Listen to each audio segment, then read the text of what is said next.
हाँ तो अनन्या का भी टेस्ट होगा 5 o'clock, ठीक है, 5 to 6 आज। कितने बजे से? तो 6 बजे आ जाना, 6 बजे आ जाना।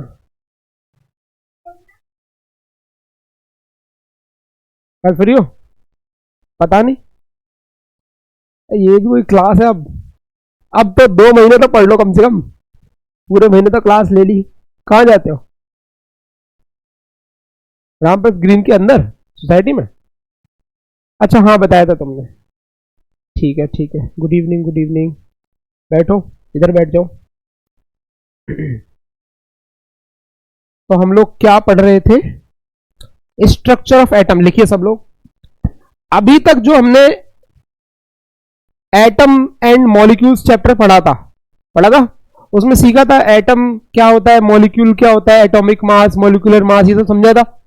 उसमें एक थ्योरी थी, डाल्टन्स एटॉमिक थ्योरी। किसी किसी को याद है? अनिष्का तुम बताओ, डाल्टन्स एटॉमिक थ्योरी का कोई भी पोस्टुलेट याद है? क्या था?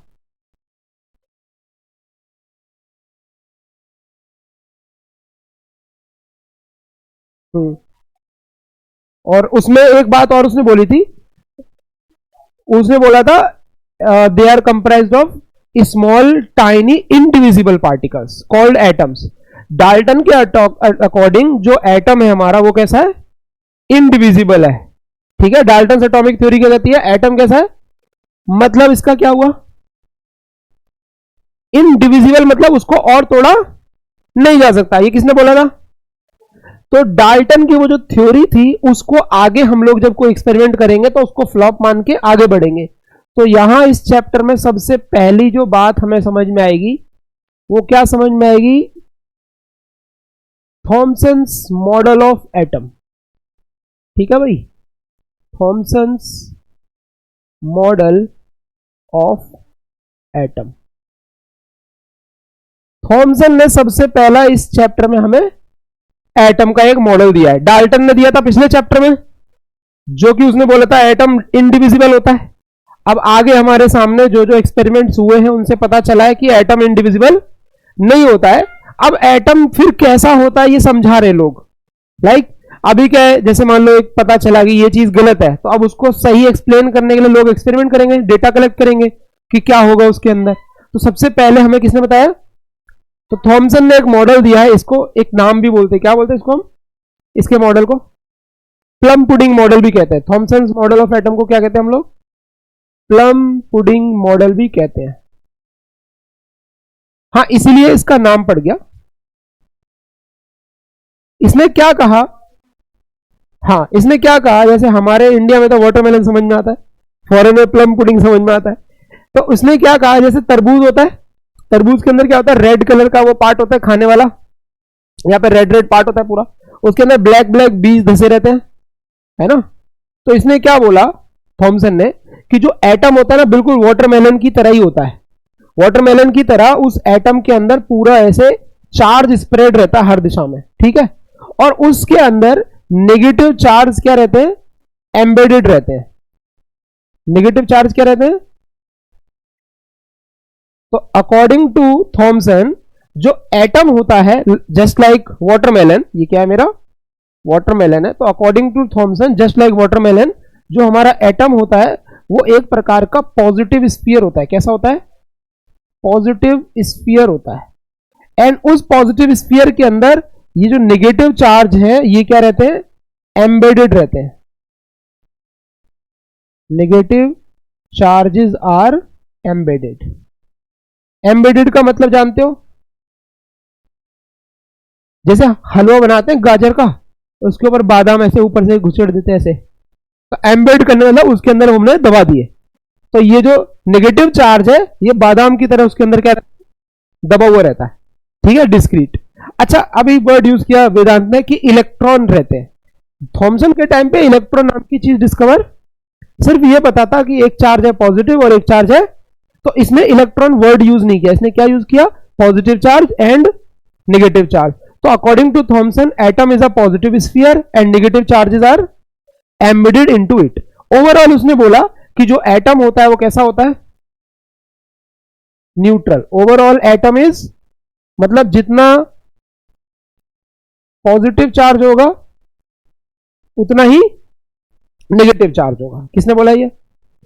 थॉमसन ने बोला। लिखो जरा इसको। इस डायग्राम में जितना मैंने बताया ना इतना ही इसके मॉडल में है। फिर इसका ड्रॉबैक है वो अभी बाद में बात करेंगे। हाँ डायग्राम बनाना है, बनाओ जल्दी बनाओ। हो गया? चलो आगे बढ़े। देखो ये जो मॉडल इसने बताया ज्यादा दिन नहीं चला, इसकी खुशी कुछ ही दिन में क्या हो गई, गम में बदल गई। क्यों? क्योंकि रदरफोर्ड नाम का एक आदमी था, उसने एक एक्सपेरिमेंट किया। वो बिना प्रूफ के बात नहीं करता है। उसने क्या किया? एक्सपेरिमेंट किया। रदरफोर्ड्स अल्फा पार्टिकल स्कैटरिंग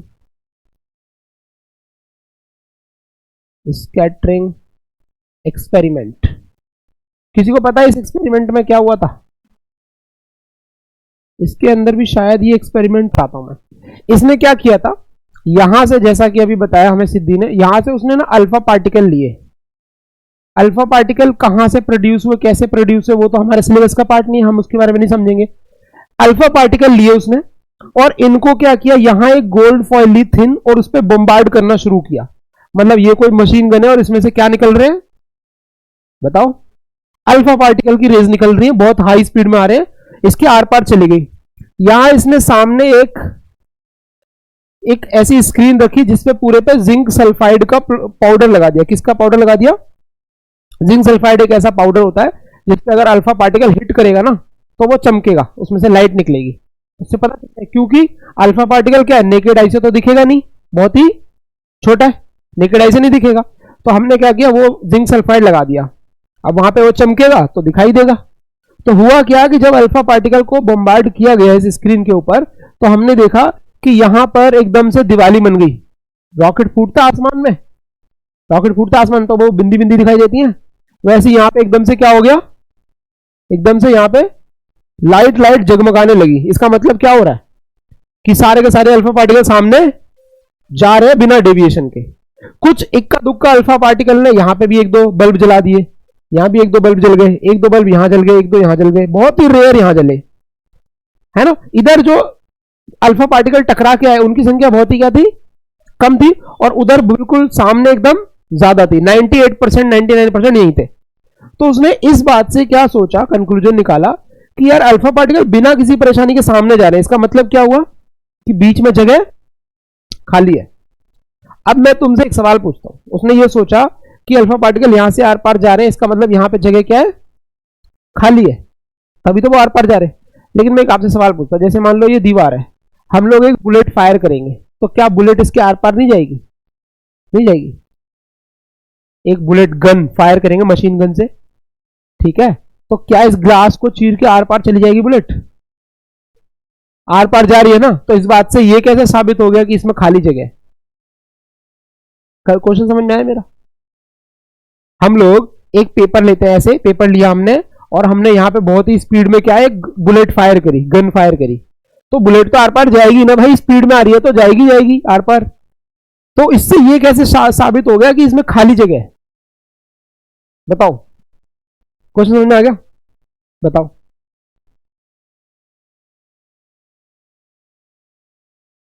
सोचो सोचो।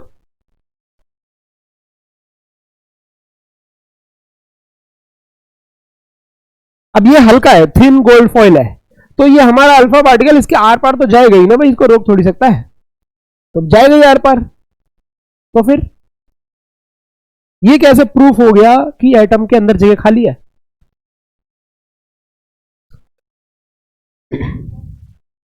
थिन में बदल दिया, ठीक है।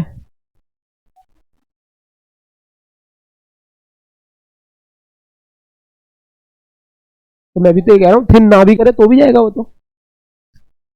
इस दीवार में बुलेट फायर करूंगा कोई मशीन गन से, तो बुलेट आर पार चली जाएगी होल करके, उसके भी आर पार चली जाएगी ऑब्वियसली। तो ये जो रदरफोर्ड है ये क्या अब शब्द कर रहा है, ऐसी कुछ भी कंक्लूजन बना रहा है, बताओ। नहीं वो ड्रॉबैक नहीं है। देखो इसमें बात ये है इंपॉर्टेंट कि जब उसने ये एक्सपेरिमेंट किया, वो अपने बच्चों को लेके आया, बच्चों मतलब अपने स्टूडेंट्स को लेके आया कि देखो आज हम लोग जादू देखेंगे। जैसे तुम लोग जादू देखने जाते हो, उसने क्या किया, गोल्ड की एक फॉइल ली, ऐसे लगाई और सामने से उधर से अल्फा पार्टिकल की गन इस पे फायर करना शुरू कर दिया। होती रहा और इधर दिवाली बन रही है, जगमग जगमग हो रहे हैं स्क्रीन, बच्चे खुश हो गए। फिर उसने एक्सपेरिमेंट बंद होने के बाद उसको गोल्ड फॉइल दिखाई लोगों को, तो गोल्ड फॉइल जैसी थी वैसी की वैसी, उसमें एक भी होल नहीं हुआ। अब दिमाग बच्चों को उड़ जाएगा, यार होल नहीं हुआ तो पार्टिकल आर पार कैसे गया? बात समझे? अभी जो मैं बता रहा हूं दीवार में बुलेट मारेगा उसमें होल हो जाएगा ना, वो तो दिख रहा है सबको कि होल हुआ इसलिए गया आर पार। उसने क्या कहा, ये जो गोल्ड की फॉइल है इसको कोई नुकसान नहीं हुआ, उसके बावजूद आर पार चला गया अल्फा पार्टिकल। बहुत ही छोटा होगा एटम उसका भी ऑब्वियसली, लेकिन मजे की बात उसने क्या दिखाई कि इसमें से कोई चीज आर पार जा रही है लेकिन इसमें कोई होल। तो उसने कहा कि इसका मतलब कि इस चीज के अंदर माइक्रोस्कोपिक लेवल पे बहुत छोटे छोटे छेद होंगे जो हमें दिख नहीं रहे, उसमें से अल्फा पार्टिकल आर पार निकल गए होंगे। उसने ऐसे सोचा।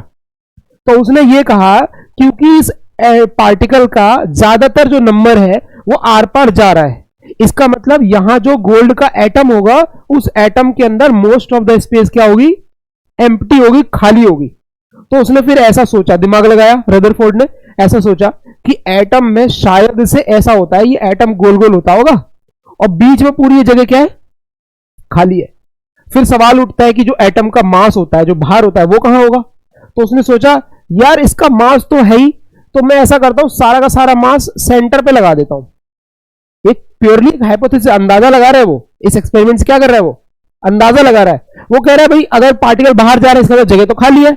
तो उसने सोचा कि ऐसा भी तो हो सकता है ना कि एटम का साइज बहुत बड़ा हो लेकिन उसका जो सारा का सारा मास है वो बहुत ही छोटे से स्पेस में हो जहां कॉलिजन होने की चांसेस बहुत कम हो। अब अल्फा पार्टिकल आएगा तो इस छोटे से पॉइंट से टकराएगा, उसके चांस बहुत कम है, सीधा सीधा क्या जाएगा, आर पार चला जाएगा ऐसे करके ऐसे। ठीक है। दूसरी बात उसने कहा कि जब ये इसके करीब आया होगा ना, जब ये करीब आया होगा क्योंकि वो उस पर पॉजिटिव चार्ज है न्यूक्लियस के ऊपर, तो जैसे उसके पास से गुजरेगा तो पॉजिटिव पॉजिटिव क्या करेंगे, रिपेल करेंगे। तो वो रिपेल्सन के कारण थोड़ा यहां चला गया होगा, कभी कभी यहां चला गया होगा, कभी यहां चला गया होगा, रिपल्सन के कारण।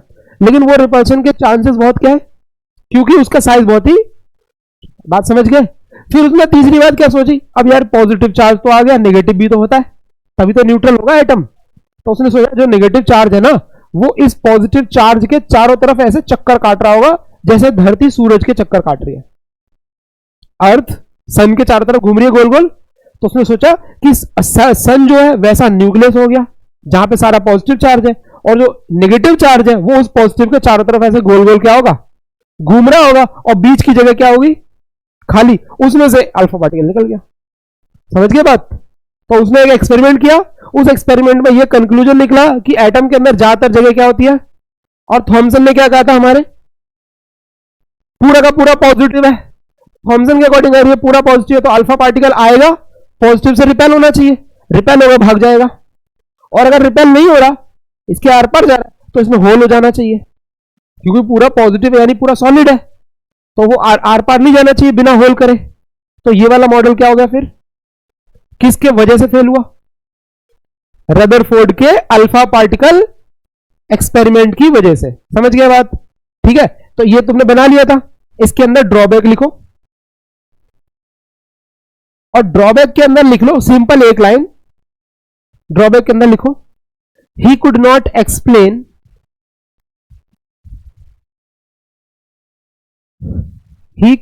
Explain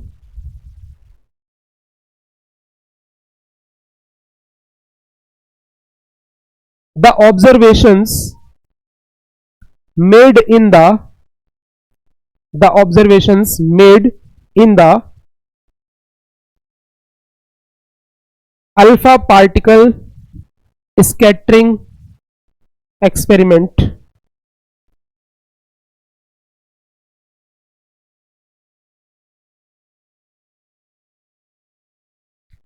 Alpha particle scattering experiment performed by Rutherford.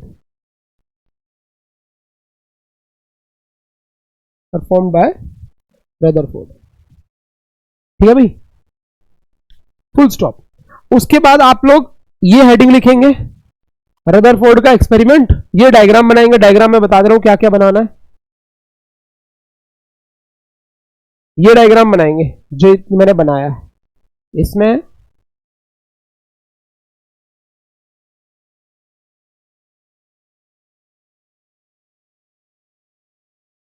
ये बना देना गोल्ड फॉइल।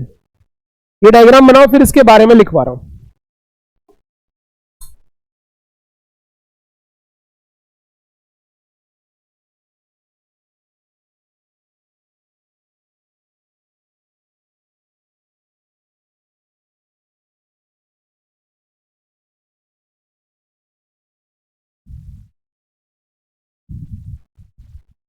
गोल्ड फॉइल है और ये तुम्हारी अल्फा पार्टिकल की रेज है जो तुमने दिखानी है सीधी सीधी दिखानी है, कोई डेविएशन नहीं। एक दो में डेविएशन दिखाना है ऐसे, ठीक है भाई, एक दो में डेविएशन दिखाना है। अभी आएंगे उस पर, थोड़ा टाइम लगेगा। ड्रॉबैक के लिए 1 घंटा लगेगा, अभी लास्ट में आएगा ड्रॉबैक। पहले पूरी कहानी समझ लेते ना, तभी तो पता चलेगा कटप्पा ने क्यों मारा बाहुबली को, है ना। क्या, अरे लाइट गई हुई है, मैंने शौक से बंद नहीं करी है। हो गया।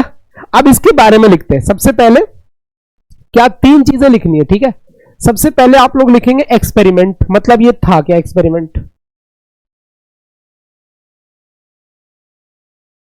उसके बाद लिखेंगे, अभी तुम लोग मत लिखना, तुम एक ही हेडिंग लिखना।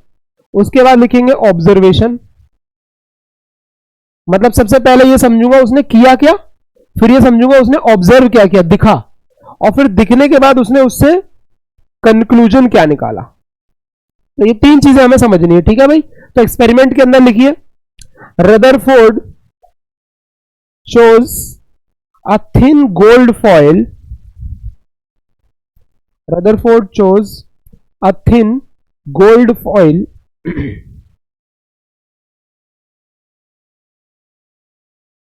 paragraph change. He bombarded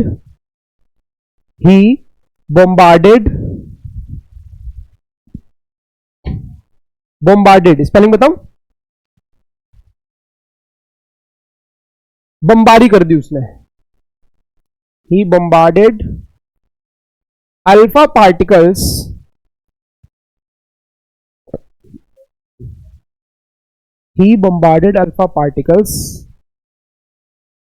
on this foil.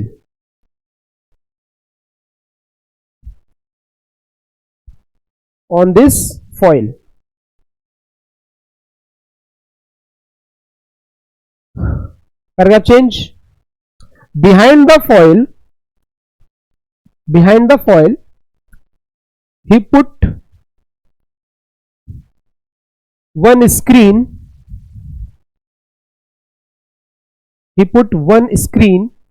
with zinc sulfide to observe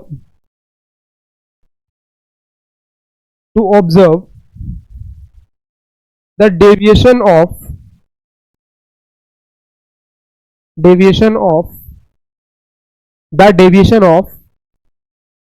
alpha particles.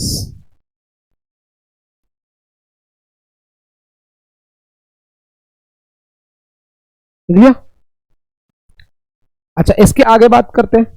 तो सबसे पहले मैंने क्या बताया, उसने एक गोल्ड फॉइल ली, उस पे अल्फा पार्टिकल्स की बमबारी कराई, सामने एक स्क्रीन रखी, स्क्रीन के ऊपर एक पाउडर लगा दिया जिसका नाम है जिंक सल्फाइड, वो चमकेगा और हमें डेविएशन अल्फा पार्टिकल पता चल जाएगा, ठीक है।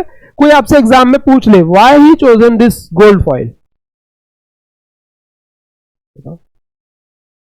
क्योंकि वो हाईली मेलेबल होता है, उसकी बहुत थिन हम बना सकते हैं। जो इसने गोल्ड फॉइल ली थी ना, उसकी थिकनेस अप्रोक्सीमेटली इतनी थी जितनी 1000 गोल्ड एटम्स को सीक्वेंस में रखने पर आएगी। मतलब थिकनेस ऑफ गोल्ड फॉइल कितनी थी, अप्रोक्सीमेटली इतनी थी जितने 1000 गोल्ड एटम्स अगर एक साथ लाइन में आ जाए जितनी थिकनेस होगी उतनी थी, ठीक है। तो ये स्टार बनाकर फैक्ट लिख लो, the thickness of the gold foil was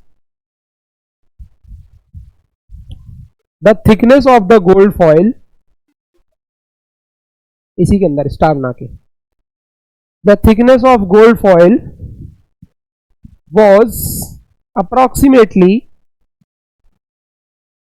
equal to the thickness of 1000 gold atoms, the thickness of equal to the thickness of 1000 gold atoms placed in series,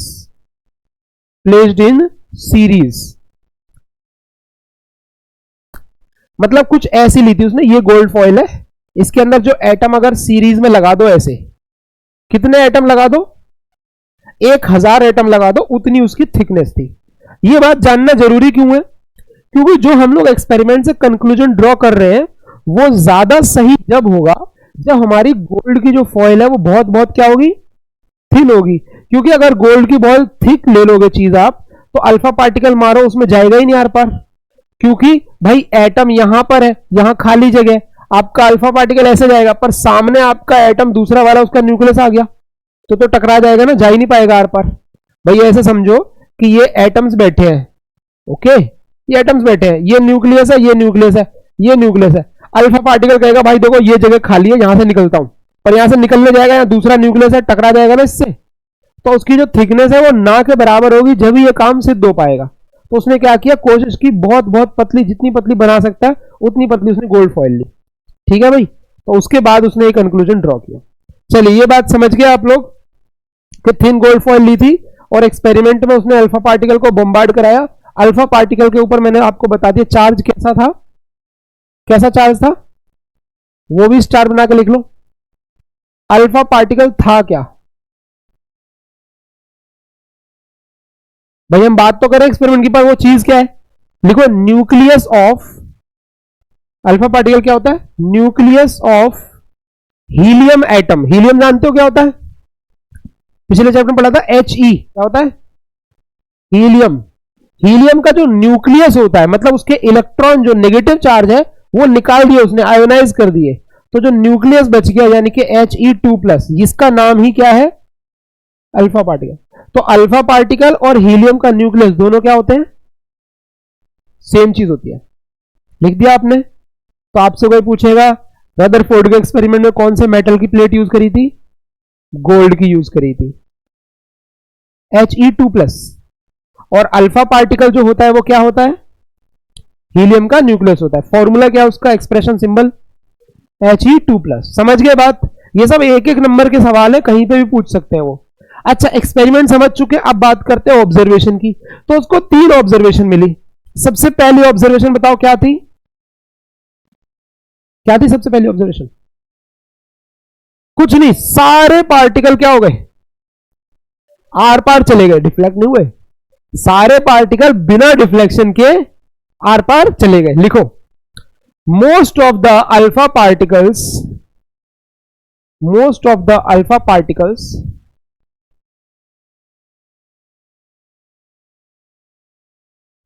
went undeflected, went undeflected through the gold foil, through the gold foil। दूसरा point लिखिए, दूसरा point बताइए क्या था, बताइए दूसरा point क्या था।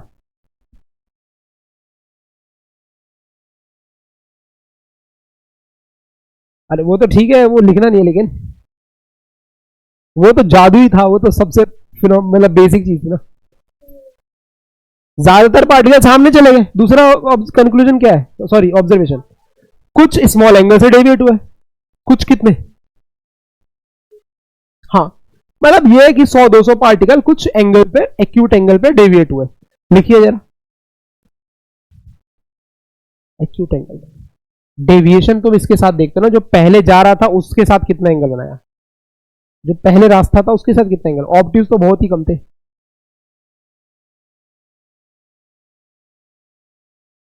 ये तो एक्यूट है, हमें एंगल ये वाला देखना है, वो बाद में बताऊंगा। अरे डेविएशन का मतलब कुछ और होता है, जो तुम सोच रहे हो वो नहीं है। देखो डेविएशन का मतलब क्या होता है, हम इस रास्ते जा रहे हैं, ठीक है, ठीक है, हमने अपना रास्ता चेंज किया, हम इधर आए, तो डेविएशन कितने डिग्री का है बताओ? 90 डिग्री का है। तो 90 कौन सा, ये वाला 90? ये वाला 90 नहीं है। जो आपका रास्ता था उसको आगे एक्सटेंड करो, वहां से आप कितना एंगल घूमे, इसको डेविएशन बोलते हैं। तो अल्फा पार्टिकल अभी 90 पे तो दोनों बराबर आ रहे। अगर मैं कहूं अल्फा पार्टिकल ऐसे आ गया, ये 30 डिग्री का एंगल है, तो क्या 30 डिग्री डेविएशन है? डेविएशन कितना होगा फिर? 180 माइनस 30 यानी 150 डिग्री। तो 150 तो बहुत ही कम का डेविएशन हुआ ना। तो ऑब्ट्यूज एंगल तो इधर इधर घूम के रिफ्लेक्ट होकर तो बहुत ही कम वापिस आए थे। कुछ पार्टिकल सामने गए थे, कुछ 2-4 डिग्री के एंगल पे डेविएट हो गए थे, तो बहुत ही कम। लिखो दूसरा point, sum of the particles bracket में लिखो very small in number, bracket में लिखो very small in number, deflected by small angles, deflected by small angles.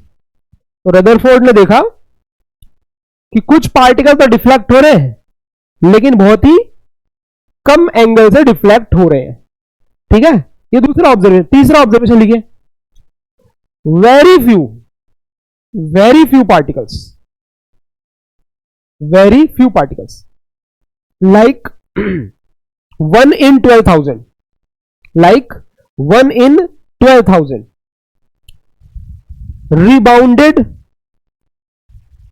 rebounded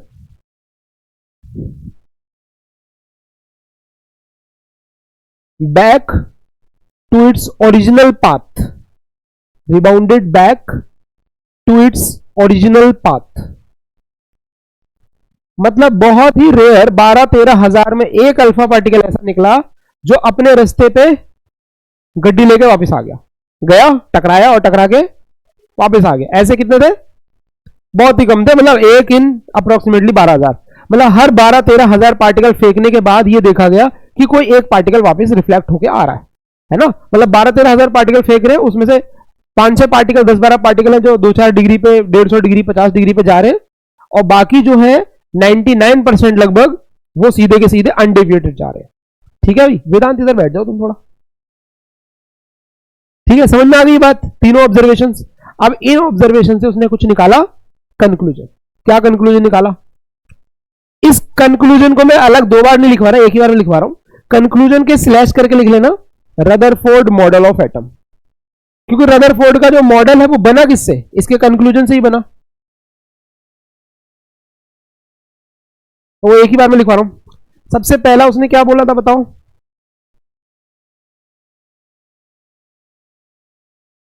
कुछ स्पेस या बहुत सारी स्पेस, उसका उसने एक अप्रोक्सीमेशन भी लगाया, अंदाजा लगा। कितना?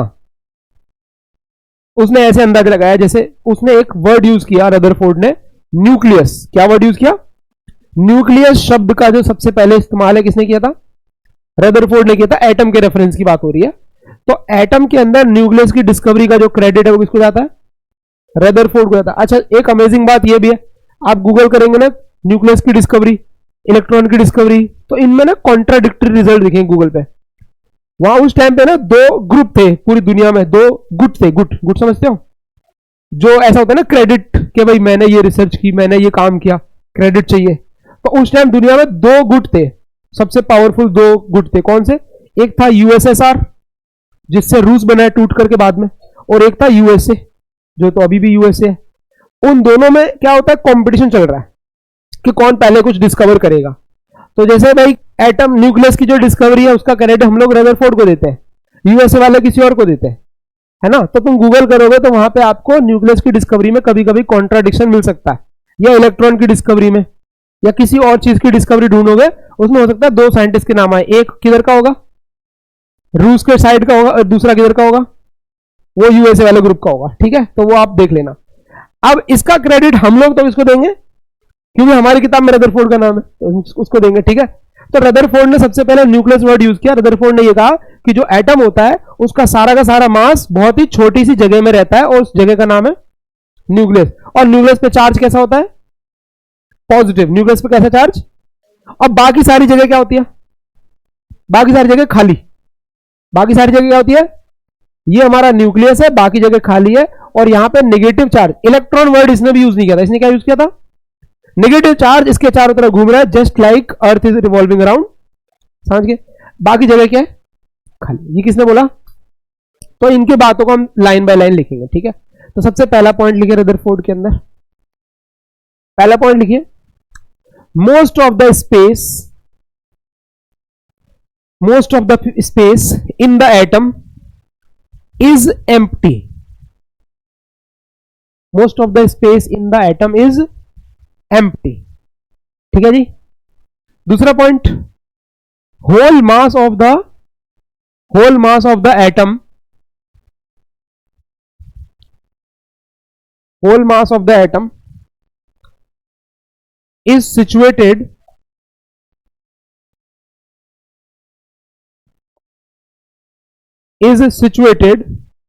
in very small space called nucleus. In very small space called nucleus. Paragraph change. This nucleus is positively charged.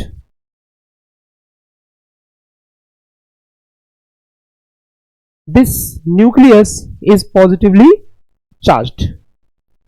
Okay. Third point लिखिए, third point. The negative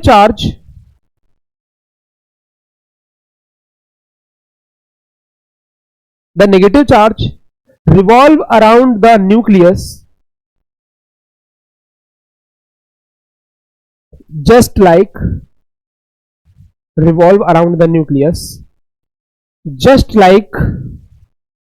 earth revolve around sun.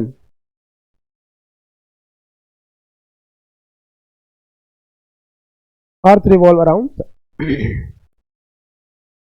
तो इसने तीन important postulate दिए और इन्हीं तीन important बातों से उसने मॉडल ऑफ एटम को एक्सप्लेन किया, ठीक है भाई। तो मॉडल ऑफ एटम समझ में आ गया। अब आपको मैं अभी दिखाऊंगा अभी एक मॉडल।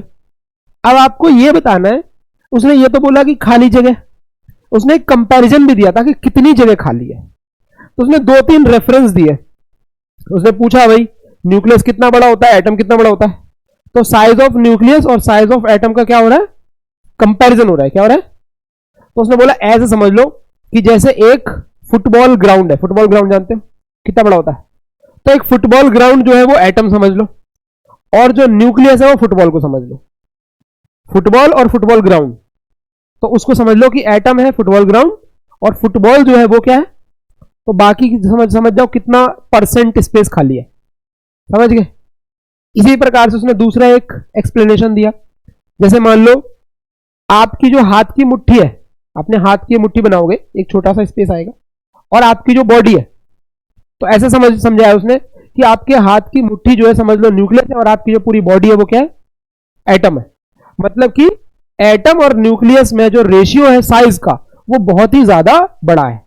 मतलब न्यूक्लियस उसके कंपैरिजन में बहुत ही छोटा है, कहीं स्टैंड नहीं करता। मतलब most of the space 99% space क्या है? खाली पड़ी है। यहां तक कंक्लूजन समझ में आया? अब ये जो उसने बात बताई है ये तुम समझ ही गए होगे। इसके ड्रॉबैक की बात करते हैं ना।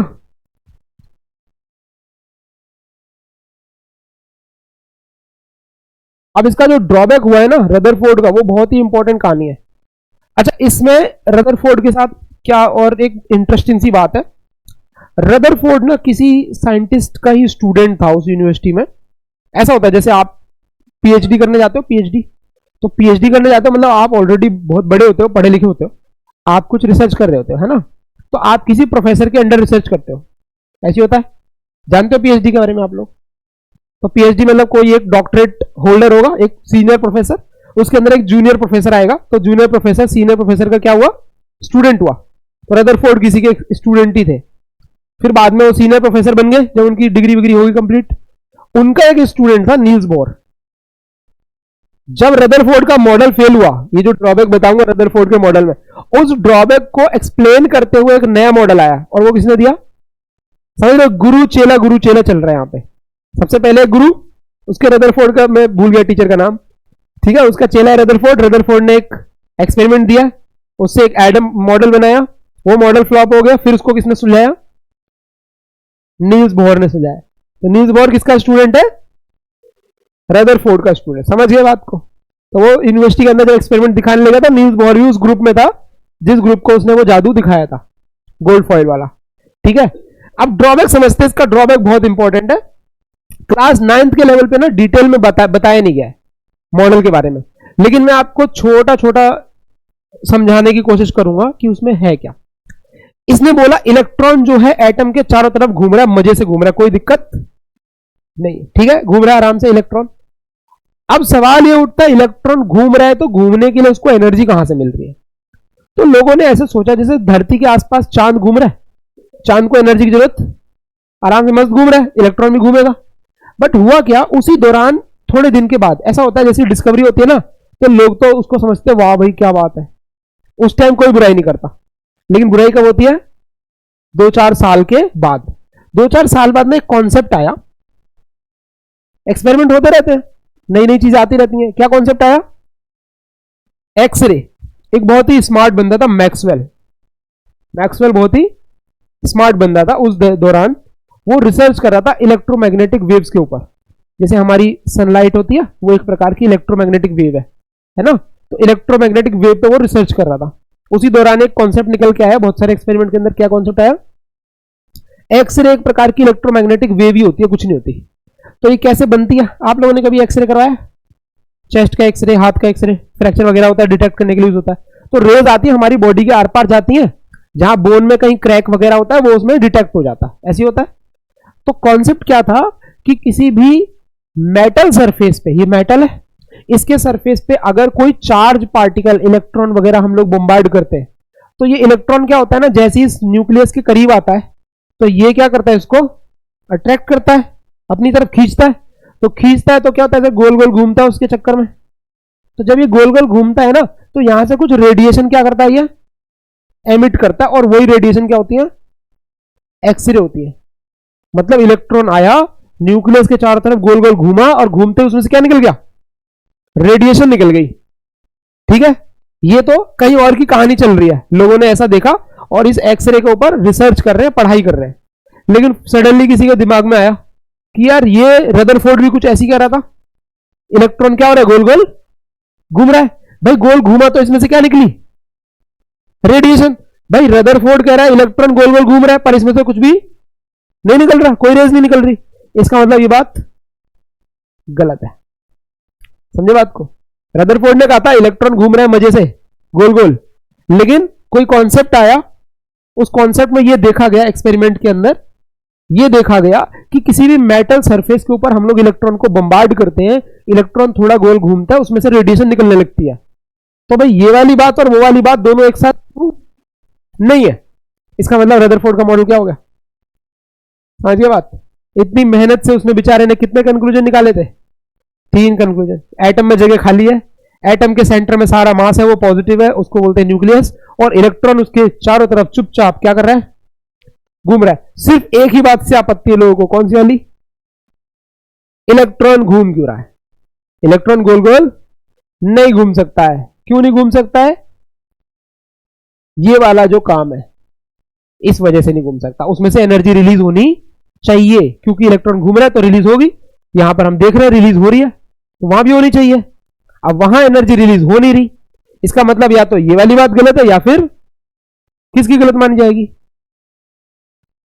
जो कमजोर होगा उस टाइम पे, जिसके फॉलोअर्स इंस्टाग्राम पे कम होंगे, उसको दबा दिया जाएगा, जिसके ज्यादा होंगे उसकी बात मान ली जाएगी। तो किसकी मानी गई?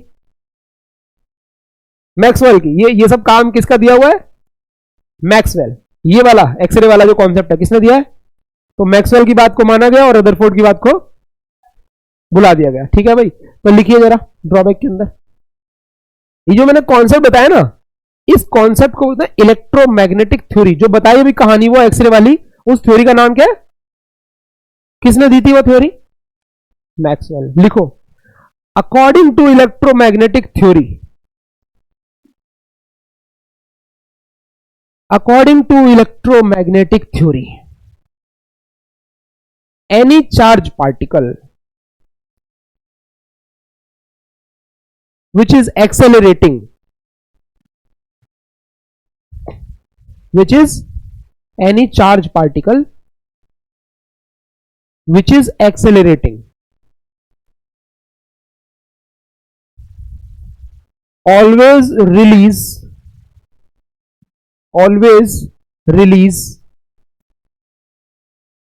some radiations, always release some radiations, comma डाल के लिखना। when we apply this to Rutherford model of atom,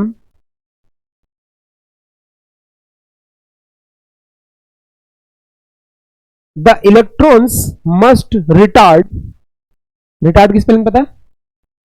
The electrons must retard and finally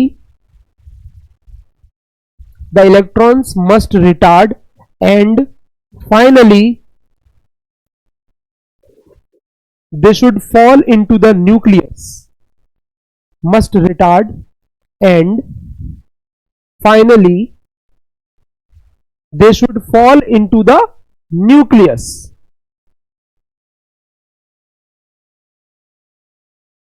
fall into the nucleus. Paragraph change. Rutherford could not explain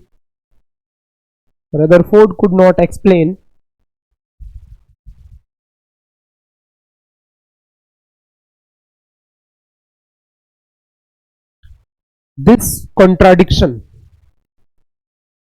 or stability of the atom,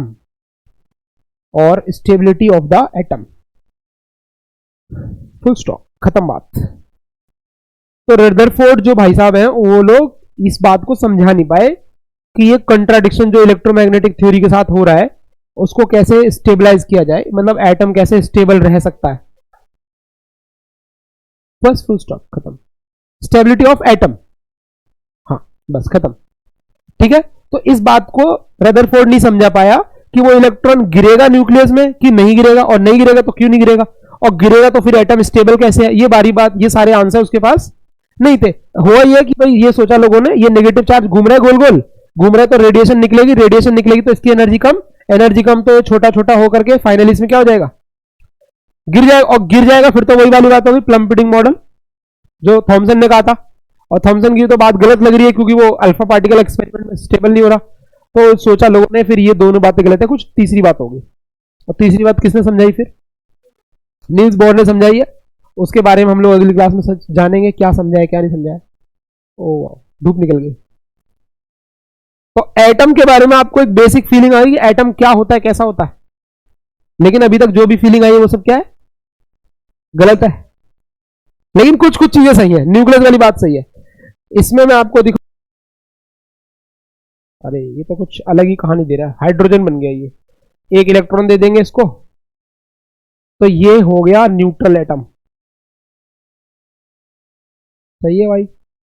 अच्छा हाँ ये है, ये असली वाला मॉडल है। देखो अब दिखाता हूं, जो अभी तुम्हें बताया वो तो गलत बताया मैंने, वो जो रिंग वाला बताया कि भाई न्यूक्लियस है उसके चारों तरफ इलेक्ट्रॉन घूम रहा है, वो ये ऑर्बिट वाला है। ये मॉडल दिया था किसने हमें, रदरफोर्ड ने। उसने बोला कि न्यूक्लियस है पॉजिटिव, उसके चारों तरफ क्या घूम रहा है, इलेक्ट्रॉन। उसने वो इसमें ऑप्शन दे रखा है कि जैसे हम न्यूक्लियस डबल कर देंगे तो ये हीलियम बन गया है ना, तो वो उसने बता रखा है कि ये इसमें न्यूट्रॉन व्यूट्रॉन बढ़ा देता हूं मैं, और कोई सा एटम देख लेता हूं क्या बनता है ये। ऐसा ये मतलब हाइड्रोजन के अलावा उसके सीनियर एटम है ना जिनका न्यूक्लियस बड़ा बड़ा होता है, उसमें ये न्यूट्रॉन प्रोटॉन जुड़े रहते हैं। इलेक्ट्रॉन जितने भी होते हैं उसमें वो सारे के सारे यहां पे इसके गोल गोल घूमते रहते हैं। एक इलेक्ट्रॉन यहां डाल दिया, ये सब घूमते रहते हैं, ठीक है। अभी इसमें मस्त चीज समझ में आएगी। ये नेगेटिव दिखा रहा है, नेगेटिव क्यों दिखा रहा है बता सकते हो? ओ भाई गिर गया। नेगेटिव क्यों दिखा रहा है बता सकते हो क्या? क्योंकि यहां जो प्रोटॉन है वो ज्यादा है और इलेक्ट्रॉन मैंने जो डाले हैं वो कम है, इसलिए दिखा रहा होगा। खैर उससे कोई मतलब नहीं है। ऑर्बिट दिखा रहा है मतलब ये कहने का कि ये इलेक्ट्रॉन इस गोल वाले में चक्कर काट रहे हैं, और ये जो इलेक्ट्रॉन ये इस बड़े वाले गोल वाले में चक्कर काट रहे हैं। ये किसने दिया था, रदरफोर्ड ने। इसी बात को बोहर ने कंटिन्यू किया है, बोहर का मॉडल पढ़ाऊंगा उसमें भी सेम बात है, बस उसने एक्सप्लेन कर दिया कि कैसे ये स्टेबल हो सकता है।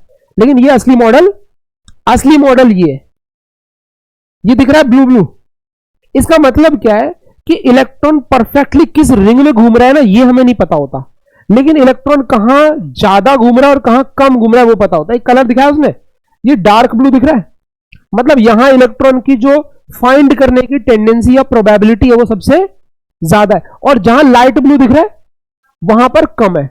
मतलब इलेक्ट्रॉन घूमता है लेकिन परफेक्टली किस रिंग में घूम रहा है ये हमें पता, एक स्पेस होता है यहां से लेकर यहां तक घूम रहा है, वो कहां से कहां तक घूम रहा है इसका रेडियस का वैल्यू पता है, लेकिन हमें ये नहीं पता एग्जैक्टली इलेक्ट्रॉन कहां पर है।